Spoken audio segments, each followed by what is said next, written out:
We're going to talk about the issues around boosting, and this is particularly relevant to this population, so it's a really good opportunity to discuss with you some of the challenges we have around the policies, around education, around the procedures, and in utmost really is how we protect the clean athlete in this respect.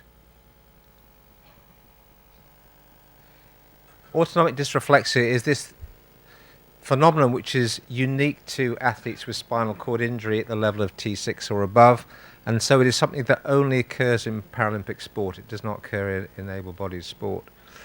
And it's a phenomenon that can occur spontaneously or deliberately, and it results in a large rise in blood pressure and a reduction in heart rate. The problem is that it's dangerous. Uncontrolled, this has led to cerebral hemorrhage, strokes, myocardial infarction, seizure, and death. And so for many athletes with a high spinal cord injury, they will carry with them an emergency car to warn medical staff that they may come across who have not any familiarity with their particular condition, that they have a spinal cord injury and they're susceptible to autonomic dysreflexia, because it's a really dangerous condition. However, athletes found out that actually, while they were in a dysreflexic state, they could actually exercise more intensely. And so they started using this technique deliberately to actually improve their performance capability. And there have been a couple of studies which have actually observed that and measured the change in performance capability using boosting to deliberately induce a dysreflexic state. A couple of studies. The initial one from Burnham and colleagues in Canada showed approximate 10% improvement in a simulated 7.5 kilometer race. So if you could improve your race time by nearly 10%, that's a real incentive for people to think about using these sort of techniques. It's a massive increase. We talk about the concept of marginal gains and making little small percentages of improvement, and 9.7% is massive. So the IPC took a position on this, that recognizing that autonomic dysreflexia is a serious hazard to health with these potential disastrous consequences, and although it may happen spontaneously, but it may be deliberately, known as boosting, the IPC forbids athletes to compete in a dysreflexic state. And furthermore, any attempt to deliberately induce autonomic dysreflexia is forbidden and will be reported to the technical delegate, and the athlete will be disqualified from that particular competition, regardless of the systolic blood pressure measurement. So how is a dysreflexic state determined in IPC sports? And this occurs for athletes just prior to competition, and there's a process of notification of the athlete that they've been selected for testing, and the testing will occur no more than 2 hours before and no less than 10 minutes before their event, and a blood pressure measurement is taken with an automated, clinically validated and calibrated sphygmomanometer. And if the systolic blood pressure at the moment is greater than 180 milliliters mercury, if it's less than that, they're cleared to compete. If it's equal to that or greater than that, then they're retested again after 10 minutes. If it's still above that, they're withdrawn. If it's below that, they can then proceed and compete. So since Beijing in 2008, at European Championships, World Championships, the IPC have been doing a testing program trying to determine what are the values that occur during athletes just prior to competition. But it does throw up a number of questions to be considered. Which athletes do we test? And the answer obviously is all those athletes who become dysreflexic, who could become dysreflexic, i.e. those with a spinal cord lesion of T6 or above. But the next question is, does the sport have details of all athletes' medical history with details of lesion level? Well, unfortunately, not always. When I was doing the European Championships a couple of years ago in Swansea, we found that in the athletes with permanent classifications, long-standing in athletics, the cause of their impairment wasn't always recorded. Now, this is improving as time goes on, but we have a transition phase where there are a number of athletes where the actual impairment isn't always recorded on their classification details. What about the exact lesion level is unconfirmed? Are they motor complete or incomplete? What about the sensory level, because it relates to the autonomic dysfunction? So how do we know whether someone has the capability to have autonomic impairment or not?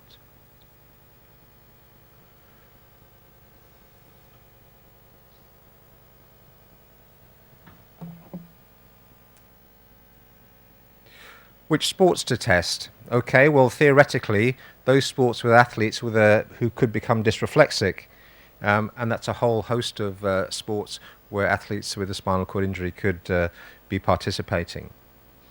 However, if boosting is shown to enhance performance of aerobic capacity, should we only be testing athletes in these sports? So are we testing for a health hazard, or are we testing for attempted cheating? And at the present time, it's targeted testing in sports where performance enhancement is possible. So what threshold of blood pressure should we set to determine when to withdraw an athlete when it may be unsafe? So the answer is logically one that's hazardous to health or indicative of a dysreflexic state, and one that can be also justified scientifically in event of a legal challenge. Because if you withdraw an athlete from the gold medal event at the Paralympic Games, you've got to be fairly certain that you've got some strong grounds to do that on. So what threshold of blood pressure set and why? Well, at the moment, it's equal to or greater than 180 millimeters of systolic blood pressure.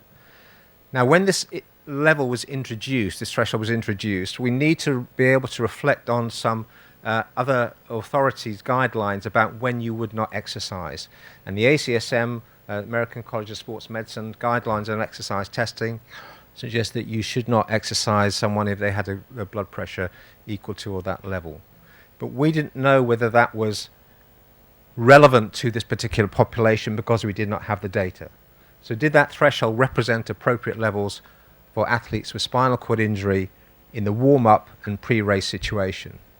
Because we don't know what the usual level of blood pressure is when you've just warmed up and exercised and now you're all keyed up, you're ready to take part in this gold medal event.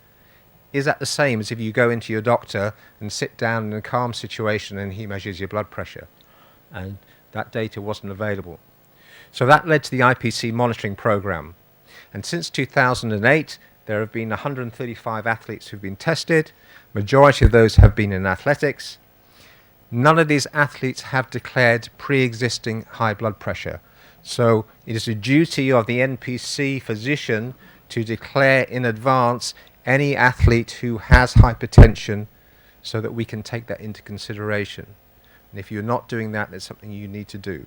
So there have been no declarations that we knew from what the team physicians had declared that none of these athletes had pre-existing hypertension. And from that, we see that the mean systolic blood pressure in athletes in the call room is approximately 131 millimeters of mercury, and we can see the maximum minimum recorded values. So if we look at that, we found 6 readings involving 4 athletes where they were outside 2 standard deviations above the mean for those values. One reading was greater than 180, but when that athlete was retested after 10 minutes, that blood pressure dropped to 164, and so that athlete was permitted to compete. So what it says at the present time, no athletes have been withdrawn from competing based on the blood pressure value.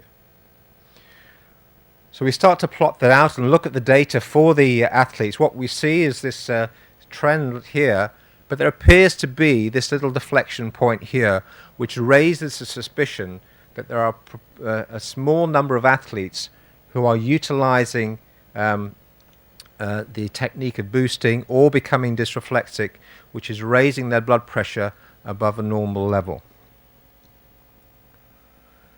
So by utilizing this data, it is leading us to suggest that we reduce the threshold for detection of autonomic dysreflexia to 160 millimeters of mercury, and this will need the IPC governing board approval.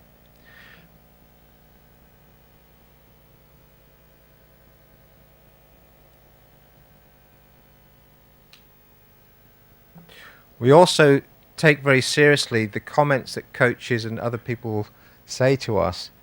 And there are things like, that athlete, he always drinks 2 litres of water in the core room, and then he's out on the track before competing, and he's tapping his bladder, trying to induce a boosted state. You can see he's boosting. He's that guy, he's always boosting. You can see when he's finished his skin coloration and so on. So we have comments from other athletes and coaches who think that there are people out there who are cheating. So what constitutes a deliberate attempt to induce autonomic dysreflexia? How is it evidenced? If it's occurring on the track or the field of play, then there needs to be a clear process for that identification. What level of evidence do we need to have to withdraw someone? Does that need to be video evidence, or can that just be the observation of one of the medical committee? How do we then interact with a technical delegate to withdraw that athlete because they're out on the track and they actually participate in the race, and then how do we deal with the results management? So these are things which are very difficult, but we need to think about, are we protecting the athlete who isn't cheating if we don't take this seriously? Peter alluded to this earlier in terms of education. We did a study in Beijing in 2008 looking at attitudes and knowledge about boosting. And 40% of susceptible athletes who were questioned were unaware about boosting, but 17% of athletes questioned admitted to using boosting during training and/or competition. But we haven't caught anyone yet. So 17% of athletes questioned admitted to using boosting during training or competition. So we need to work on education. We need to look at how to engage with the new young athletes to ensure that they don't start to adopt dangerous and illegal practices. We need to work with you. We need to work with the coaches, the international federations, the NPCs, about what the condition is, why it's important, the procedures that are undertaken, and the pre-notification of hypertension. And we need to do symposia like this to take this information out to make sure that this gets back to the athletes and the coaches. We can use things like social media, perhaps. We can put information on websites. But we also I think we need education stands. Like in the dining hall in Paralympic Games, WADA always have a stall, and you go along and you answer a quiz and get a free hat or something like that. We need to make sure that we engage with athletes and talk about it and put that information more available. Because ultimately, we need to be protecting the clean athlete. If there's an athlete who's not winning their gold medal because someone else is cheating, then we're not doing our job properly. We need to talk about educating the athlete, and we need to protect the clean athlete. We need to protect their health. So this is something which we really need to engage with you as the sports with to help get your feedback. I think we need to collect more baseline data on athletes, a bit like a biological passport in terms of blood pressure, and then look at what it is between rest and the core room situation, and make sure that everyone is aware that this process is being undertaken for good reason to protect the clean athlete. Thanks very much.